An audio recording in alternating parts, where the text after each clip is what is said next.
Está desde ontem conosco o reverendo João Paulo Tomás de Aquino. O reverendo João Paulo é pastor em São Paulo, na igreja presbiteriana de Alphaville. Ele também é um dos professores um dos nossos seminários presbiterianos, Seminário Presbiteriano José Manuel da Conceição, em São Paulo, e também é um dos professores do Centro de Pós-Graduação Andrew Juncker. O reverendo João Paulo se faz também acompanhado de sua amada família. Nós faremos questão de apresentá-la mais uma vez. Por favor, fiquem de pé.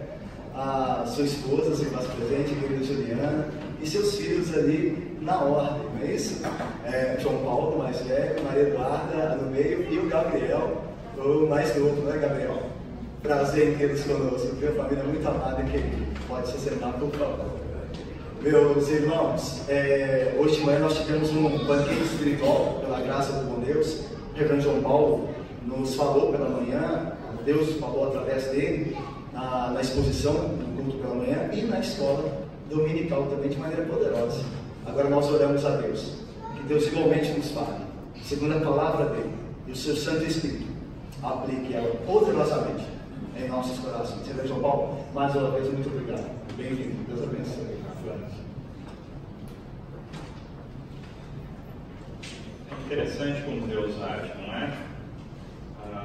Em 2000, eu passei 4 anos estudando no seminário lá em São Paulo, achando que eu, ao terminar, seria um plantador de igrejas lá no Rio Grande do Sul.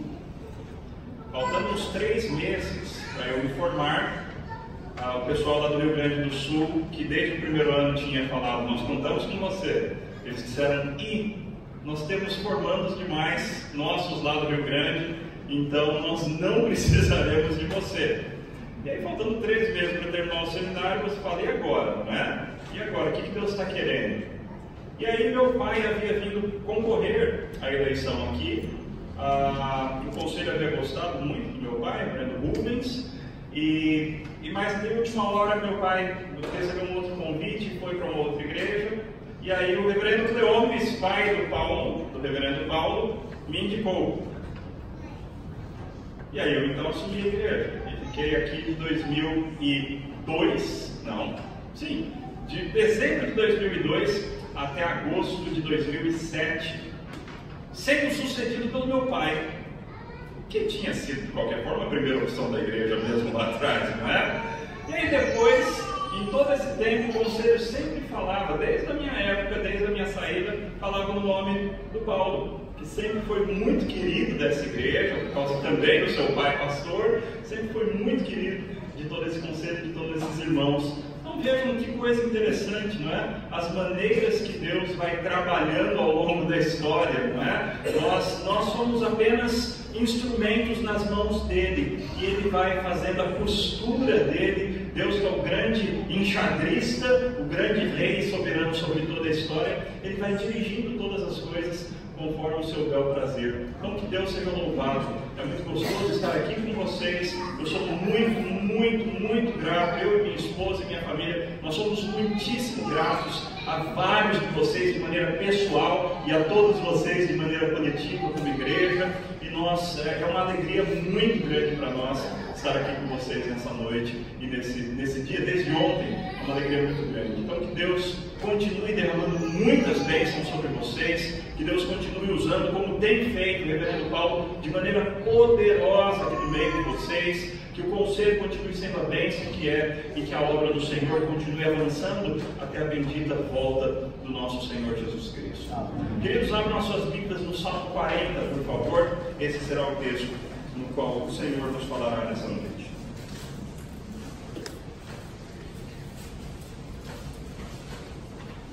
Salmo de número 40.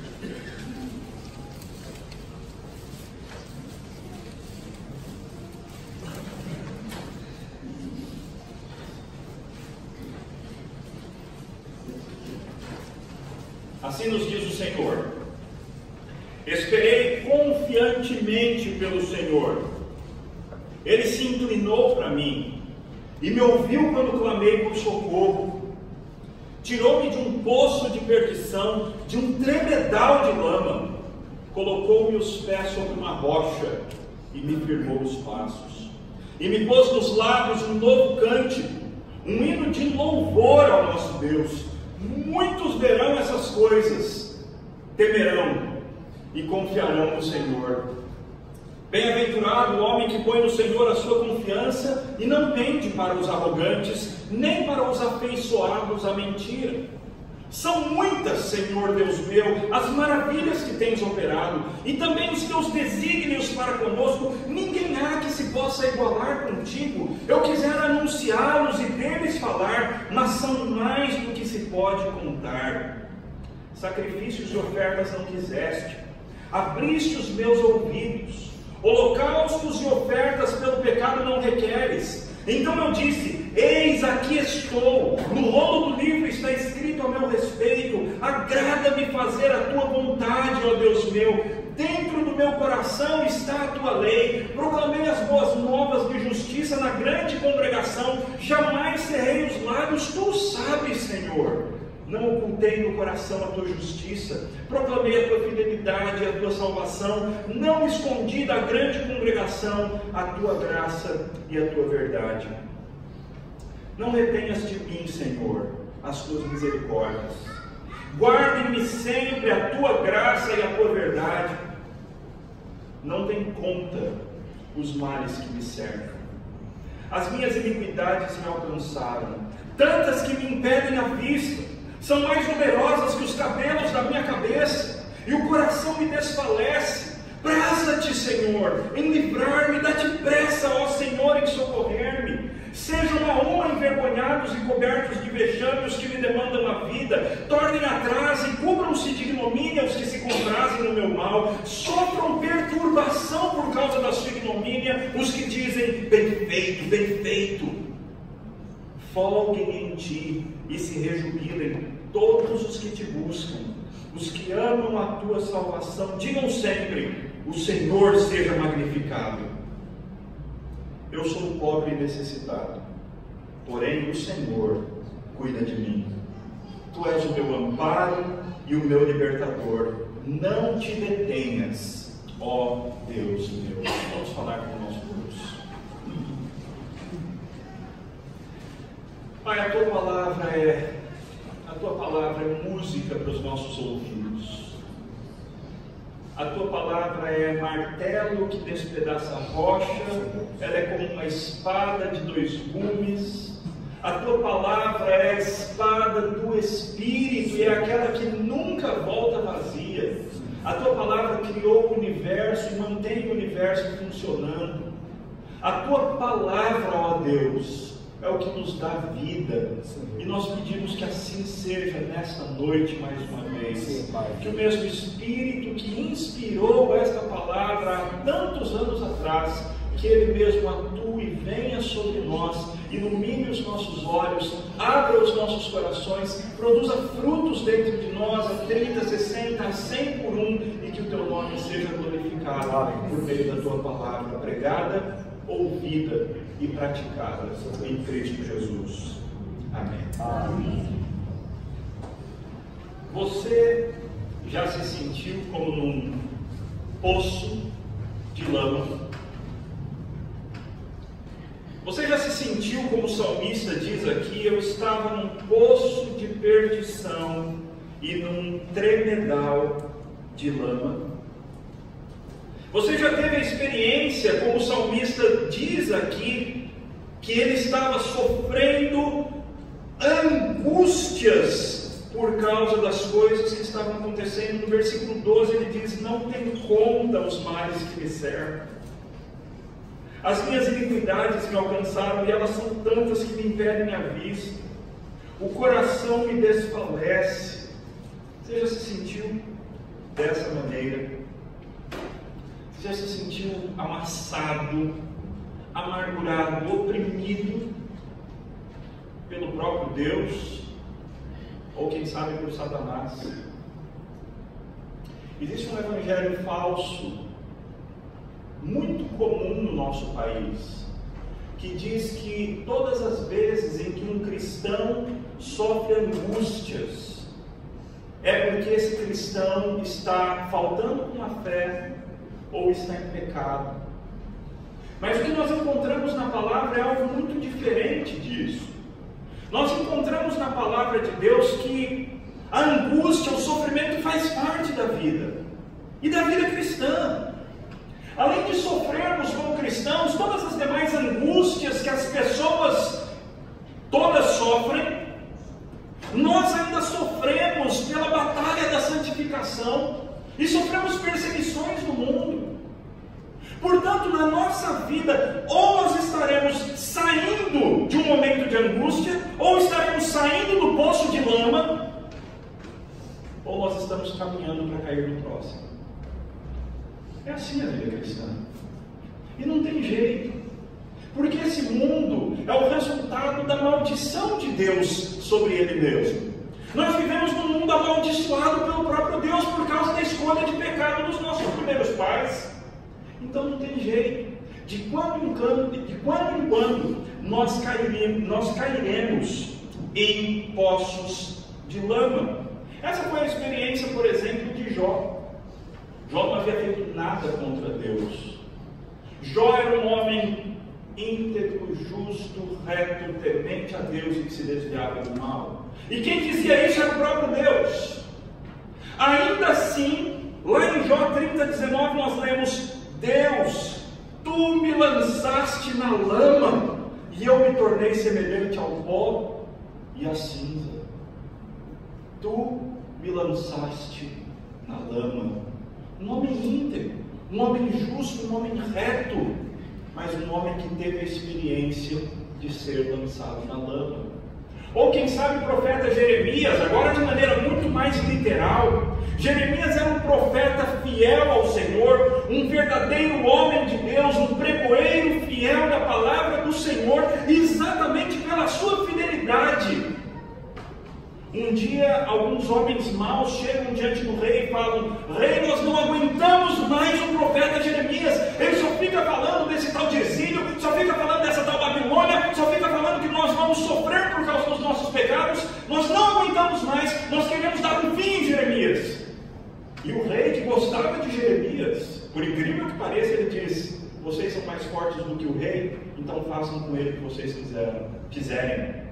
E a Bíblia então nos narra em Jeremias 38:6: tomaram então a Jeremias e o lançaram na cisterna de Malaquias, filho do rei, que estava no átrio da guarda. Desceram Jeremias com cordas. Na cisterna não havia água, senão lama. E Jeremias se atolou na lama. Fiel ao Senhor, verdadeiro homem de Deus, mas ele foi literalmente jogado dentro de um poço, e ali havia lama, e Jeremias afundou na lama. Se não fosse um estrangeiro da Etiópia ter se compadecido do profeta e ter puxado o profeta, ele teria morrido na lama. Porque assim é a vida cristã, meus irmãos. De quando em quando nós vamos cair. No caso de Jó e de Jeremias, não foi por pecado, foi pela fidelidade. Eles foram para a lama pela fidelidade. Mas por vezes nós caímos na lama pelos nossos próprios pecados também. Então, por exemplo, com Jonas foi assim. Deus manda Jonas, vai para a grande cidade de Nínive e prega o meu evangelho ali. Vocês conhecem muito bem a história. Jonas se dispôs, mas ele se dispôs para fugir da presença do Senhor. E ali então Deus faz com que venha uma grande tormenta no mar, e o barco onde estava Jonas não está aguentando, está quase afundando. E aí então, resumindo muito a história, Jonas é lançado no mar e engolido por um grande peixe. Dentro do ventre do peixe, Jonas ora: pois me lançaste no profundo, no coração dos mares, e a corrente das águas me cercou. Todas as tuas ondas e vagas se passaram por sobre mim. Então, queridos, é assim a vida cristã. Nós enfrentaremos angústias, nós enfrentaremos dificuldades. De quando em quando nós estaremos no profundo, nós estaremos com dificuldades, nós estaremos no meio da lama. E o que fazer? O que fazer quando nós estivermos no meio da lama. É claro que eu não estou falando a lama do pecado, mas eu estou falando a lama como consequência do pecado ou a lama como consequência da fidelidade. Eu estou falando de angústias, de dificuldades, de sofrimento, que podem ser vinculados à saúde, podem ser vinculados à família, pode ser uma crise financeira, pode ser tantas coisas, são tantas as angústias que nós sofremos nesse mundo. O que fazer quando nós estivermos no fundo do poço? Esse salmo nos ensina sobre isso, porque ele foi escrito por um homem que estava no fundo do poço. Então, a primeira coisa que esse homem faz, estando no fundo do poço, ele se lembra dos livramentos passados de Deus. E é a primeira coisa que eu e você devemos fazer. Lembre-se que esse Deus a quem você serve, ele já foi fiel no passado para com você. Ou houve outras vezes que você esteve no fundo do poço e Deus de alguma forma lançou cordas e te resgatou do fundo do poço. Então saiba, lembre-se que ele já fez isso no passado e ele tenderá a fazer isso novamente. Então confie no Senhor. Essa é a primeira coisa, nós encontramos isso nos versículos 1 a 3. Notem como o salmista conta de uma experiência passada dele. Ele diz: esperei confiantemente no Senhor, e Ele se inclinou para mim. Ele me ouviu quando clamei por socorro. Ele me tirou de um poço de perdição, de um atoleiro. Eu estava num tremedal de lama, e esse Deus bondosamente me arrancou desse tremedal de lama e me colocou os pés firmes sobre uma rocha e firmou os meus passos. Esse Deus já me pôs nos lábios um novo cântico, um hino de louvor ao Senhor, e muitos verão essas coisas, temerão e confiarão no Senhor. O salmista estava enfrentando dificuldades, mas a primeira coisa que ele faz é relembrar diante do Senhor que não é a primeira vez que ele enfrenta dificuldades. Ele já passou por outras angústias, ele já passou por outros momentos de aflição, ele já passou por outras doenças, por outras crises, por outras perseguições, e de todas o Senhor o havia livrado no passado. Então ele diz: agora eu preciso voltar a esperar confiantemente no Senhor. Olhem como a lembrança das coisas passadas faz com que ele agora olhe para Deus de uma maneira confiante. Ele diz no versículo 4: bem-aventurado o homem que põe no Senhor a sua confiança. Bem-aventurado o homem que não vende nem para os arrogantes e nem para os afeiçoados à mentira. Por que o salmista sabia que esse homem é bem-aventurado? Porque ele era assim. Esse salmista que escreve esse texto, ele era um homem de Deus, um homem fiel ao Senhor, não sem pecados, mas um homem fiel ao Senhor. E ele já havia experimentado a bondosa mão salvadora de Deus em outras oportunidades. Então ele traz isso à memória. Ele traz isso à memória. Assim como fazia Jeremias no meio da destruição de Jerusalém, eu quero trazer à memória aquilo que pode me dar esperança. E logo depois ele diz: as misericórdias do Senhor são a causa de não sermos consumidos, porque elas se renovam a cada manhã. Um novo dia nascerá, um novo momento, Israel será restaurada, porque o Senhor é fiel. E assim nós também devemos fazer. Se estamos no meio de um momento de angústia, lembremos disso: o Senhor é fiel, o Senhor é bondoso. O mesmo Deus que te resgatou outras vezes, Ele é apto para te resgatar novamente. A mão do Senhor continua estendida e o seu braço continua forte, e Ele pode fazer hoje o que Ele fez no passado. Então lembre-se do que Deus já fez por você. Em segundo lugar, lembre-se de quem é Deus. Nós temos a tendência, nos momentos de aflição, nós temos a tendência de olharmos muito apenas para nós mesmos e esquecermos de olhar para o alto, de onde realmente pode vir o nosso socorro. Então lembre-se de quem é Deus. Faça teologia no meio do momento de aflição. Veja o que o salmista faz no versículo 5. São muitas, Senhor Deus meu, as maravilhas que tens operado, e também os teus desígnios para conosco. Ninguém há que possa igualar contigo. eu quiser anunciá-los e deles falar dos seus desígnios e das suas maravilhas, mas eles são mais do que se pode contar. Sacrifícios e ofertas não quiseste, abriste os meus ouvidos, holocaustos e ofertas pelo pecado não requeres. No meio da angústia, faça teologia. Lembre-se de quem é Deus. Olhe para esse Deus, estude a Escritura, relembre dos grandes atos de salvação desse Deus, lembre das maravilhas, lembre-se dos prodígios, lembre-se do poder, lembre-se que Ele é um Deus onipotente, onisciente, onividente, Ele sabe tudo, Ele pode todas as coisas, Ele é um grande Senhor soberano. Lembre-se disso no momento da angústia. Olhe para o Senhor, o Todo-Poderoso, e relembre-se que Ele é esse Deus. Ele não é um Deus que finge, Ele não é um Deus que mente, Ele não é um Deus que falha na hora que nós mais precisamos. Pelo contrário, o nosso Deus é fiel, é um Deus que se lembra da aliança que tem conosco, mesmo quando nós somos infiéis. Esse é o nosso Deus. Ele não falha, Ele nunca falhou e Ele não falhará. É assim que o salmista faz. Ele lembra das coisas que Deus já fez, de quem Deus é, das maravilhas de Deus, dos desígnios de Deus, e de que Deus é incomparável. Esse Deus é único, Ele é o Senhor. E se nós já contamos com Ele no passado, se nós contamos com Ele nos momentos em que está tudo bem, nós poderemos contar com Ele nos momentos também de angústia.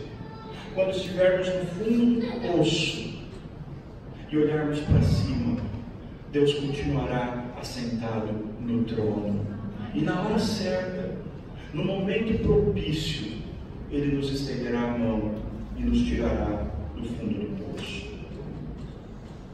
Esse terceiro ponto é um pouco esquisito para nós, porque uma outra coisa que você deve fazer no momento da angústia é lembrar a Deus quem é você. Lembre a Deus quem é você. Não porque Ele se esquece. Deus não se esquece, Ele te conhece pelo nome. Ele te conhece antes de você existir. Ele escreveu e determinou todos os seus dias antes que eles existissem. Deus te conhece. Mas Ele gosta do nosso relacionamento com Ele. E Ele quer te ouvir. É assim em toda palavra. E aqui nos Salmos de novo, lembre a Deus e a você mesmo de quem você é. Isso acontece nos versículos 7 a 10, onde o salmista diz: então eu disse, aqui eu estou. No rolo do livro está escrito a meu respeito: agrada-me fazer a tua vontade, ó Deus meu. Dentro do meu coração está a tua lei. Proclamei as boas novas de justiça na grande congregação, jamais cerrei os lábios, tu sabes, Senhor. Eu não ocultei no coração a tua justiça, proclamei a tua fidelidade, a tua salvação, não escondi da grande congregação a tua graça e a tua verdade. Notem que o que o salmista está fazendo aqui é a mesma coisa que Jó faz no seu livro, é a mesma coisa que vários salmos fazem, é a mesma coisa que nós encontramos em Abacuque, é a mesma coisa que nós encontramos em vários textos bíblicos, que é quando um homem chega diante de Deus e clama: Senhor, o Senhor sabe que eu tenho sido fiel, o Senhor sabe que eu tenho lutado para viver junto contigo. O Senhor sabe o quanto eu tenho me esforçado para ser um crente de boa qualidade. O Senhor conhece as minhas orações, o Senhor conhece as minhas madrugadas, o Senhor conhece os meus momentos de devocional, o Senhor conhece os meus momentos de leitura bíblica, o Senhor conhece a minha fidelidade. Então, Senhor, lembra-te de mim. Nos Salmos existem 3 tipos de oração de lamento. Esse é um salmo de lamento. Nesses 3 tipos de oração, ou o salmista reclama de um inimigo que o está oprimindo injustamente, ou o salmista reclama de si mesmo quando ele está em pecado, e ele assume, ele fala assim: Senhor, eu pequei, e tudo que eu posso te pedir é a tua misericórdia, porque eu não mereço nada diante do Senhor. Mas quando o salmista está limpo diante de Deus, ele fala: Ele te ama. É bonito isso, porque Deus reconhece quando nós estamos andando corretamente. E nós temos o direito de apresentarmos isso na presença de Deus. Senhor, tu sabes que eu tenho sido. Se é verdade, é claro, é lógico. Se isso for verdade, você pode chegar diante de Deus e falar: Senhor, o Senhor me conhece. O Senhor sabe que eu tenho sido fiel. O Senhor sabe que eu tenho lutado para viver junto contigo. O Senhor sabe que eu tenho te buscado. O Senhor sabe que eu tenho sido um cristão que se esforça para ter comunhão íntima contigo. Então não te esqueças de mim, Senhor. Não te esqueças de mim. Essa é a terceira coisa que o salmista faz no momento de angústia. Ele lembra a Deus e a si mesmo de quem ele é. Ele era um cristão bom, ele era um cristão sério, e ele apresenta isso diante de Deus, que não significa que ele fosse perfeito e não tivesse pecado nenhum, mas significa que ele era um cristão bastante sério e melhor do que a média. Em quarto lugar, em primeiro lugar, lembre-se dos livramentos passados de Deus. Em segundo lugar, lembre-se de quem é Deus. Em terceiro lugar, lembre a Deus e a você mesmo de quem você é, de como é que tem sido a tua fidelidade diante de Deus. E em quarto lugar, clame, ore. Ore como se a sua vida dependesse disso. Clame e ore por livramento da parte de Deus. Eu passei muitos anos da minha vida sem entender por que Jacó lutou com um anjo e foi elogiado. Não faz muito sentido, na verdade. Um anjo aparece e aí ele se agarra com o anjo, agarra nas pernas do anjo, não deixa o anjo embora, e depois ele perde a luta e Deus ainda fala que ele ganhou. Que ele perdeu a luta. Mas Deus falou: você lutou com Deus e venceu. Então seu nome já não será mais enganador, Jacó, mas será Israel. O que acontece? O que acontecia é que naquele momento, o Jacó, que a vida inteira tentou depender de si mesmo, dos seus estratagemas e das suas enganações para sobreviver e para se estabelecer, naquele momento ele entendeu que ou ele dependia de Deus ou ele estava perdido. Naquele momento ele falou: eu não te deixarei ir se o Senhor não me abençoar, porque a minha vida, a minha alegria, o meu bem-estar depende só do Senhor. Se eu não tiver o Senhor, eu não tenho nada. É por isso que ele serve como anjo. Aquilo ali foi um ato de total e completa dependência de Deus. E é isso que nós encontramos aqui nesse salmo. O salmista clama por livramento ao Senhor. Ele diz assim no versículo 11: não retenhas de mim, Senhor, as tuas misericórdias. Guarda-me sempre a tua graça e a tua verdade.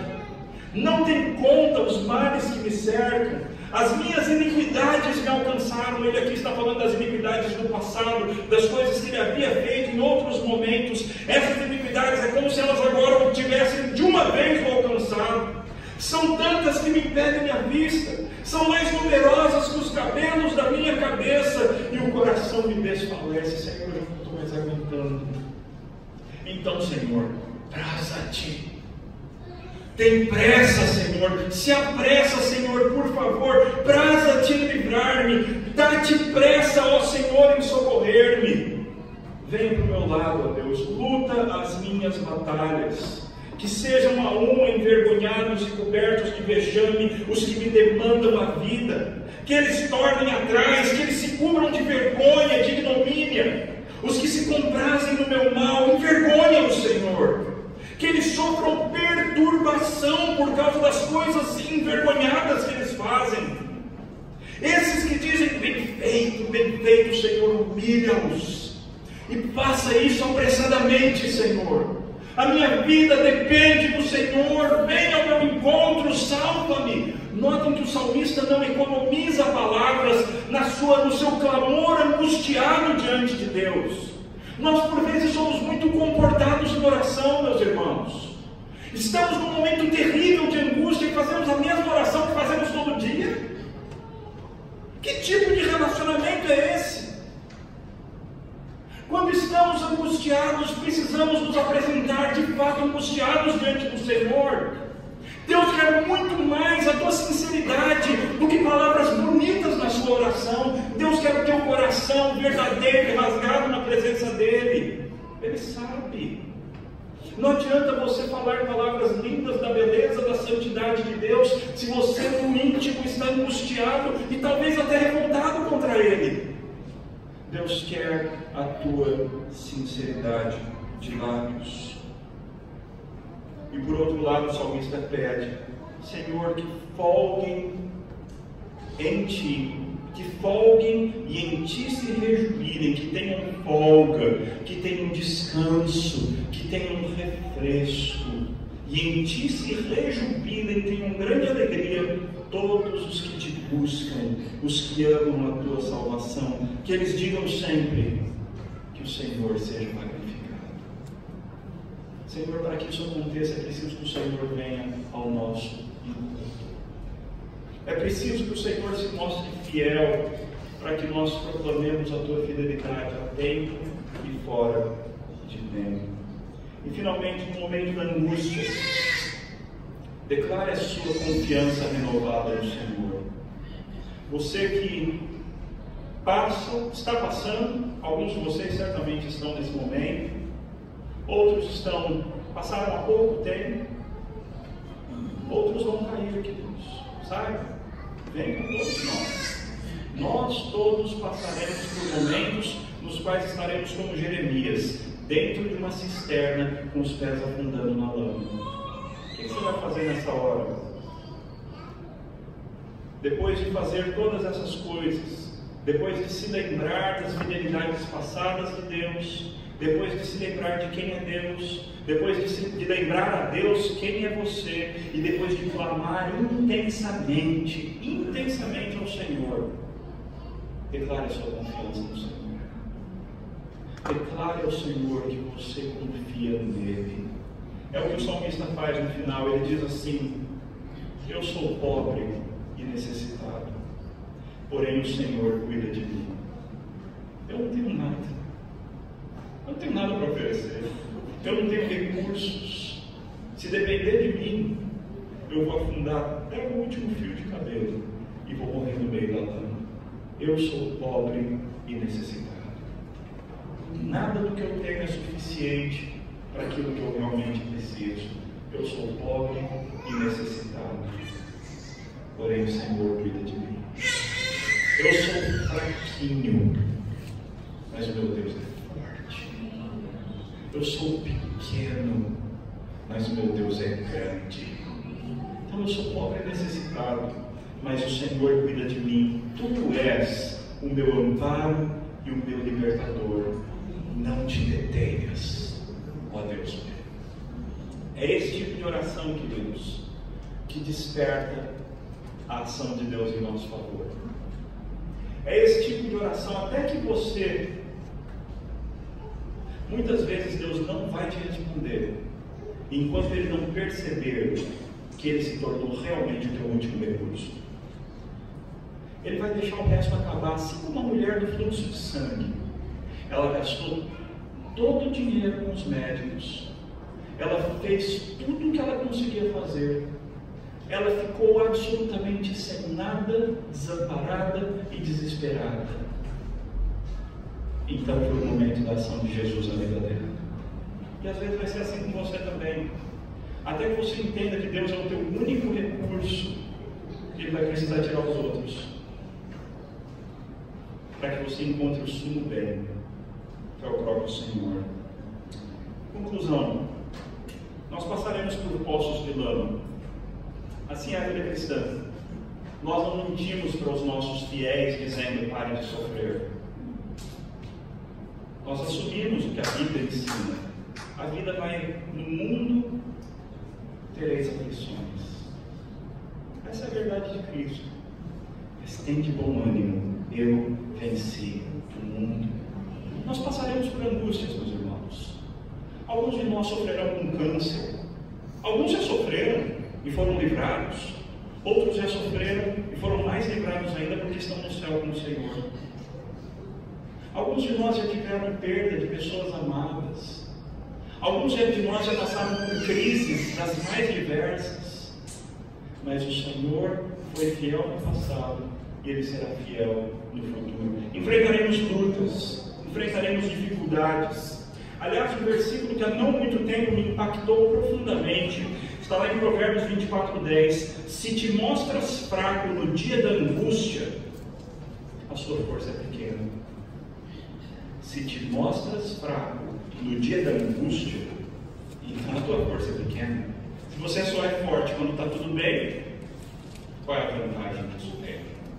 Jesus diria, até os fariseus e os ímpios fazem igual. Se te mostras fraco no dia da angústia, a tua força é pequena. Lembre-se então dos livramentos passados de Deus. Lembre-se de quem é Deus, de quem é o Deus a quem você serve. Lembre a Deus de quem é você, de quem você tem sido, da sua fidelidade. Clame ao Senhor intensamente, clame ao Senhor por livramento e declare a sua confiança em Deus. Por que isso é possível? Isso tudo só é possível porque tem alguém que já fez tudo isso por você. Esse salmo é citado lá em Hebreus 10, 5 em diante, para falar a respeito da vida do nosso Senhor Jesus Cristo em carne comum.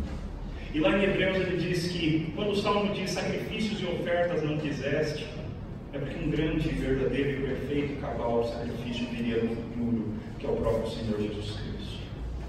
É porque ele foi oprimido por Deus, que Deus vai te livrar. É porque Deus deixou com que o seu filho fosse mastigado, que ele vai te livrar.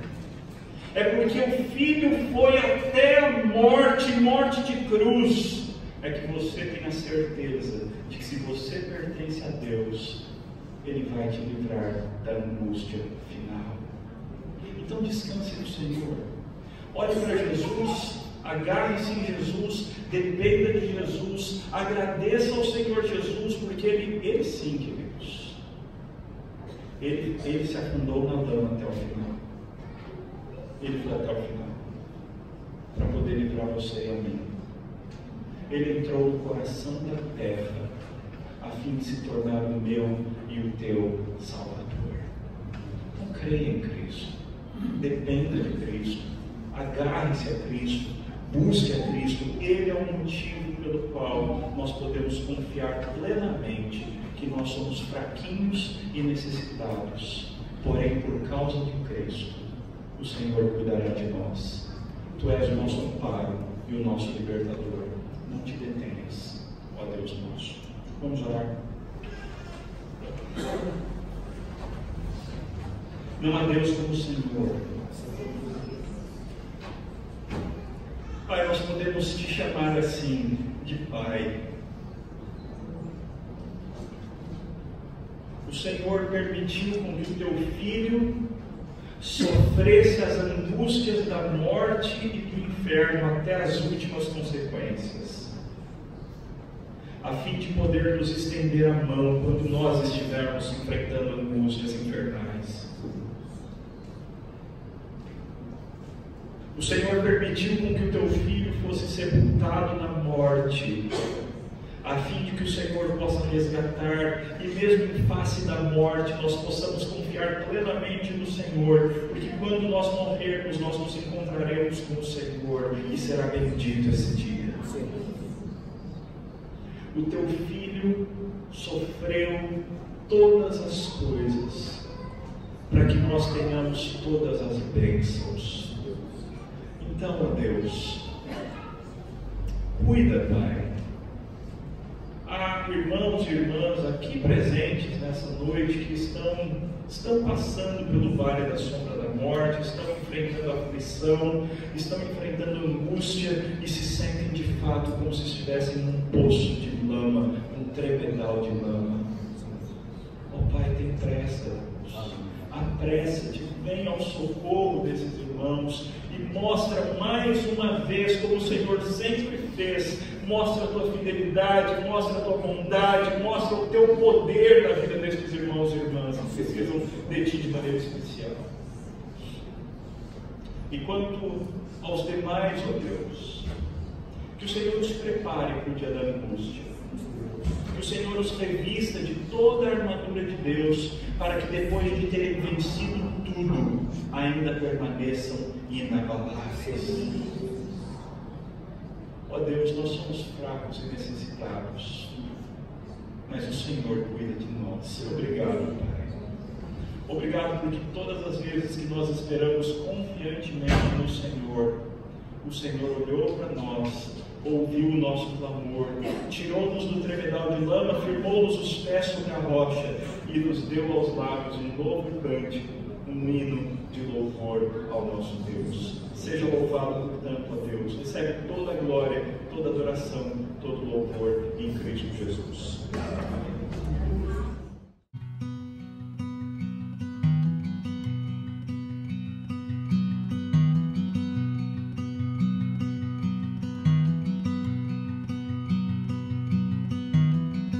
A mighty fortress is our God.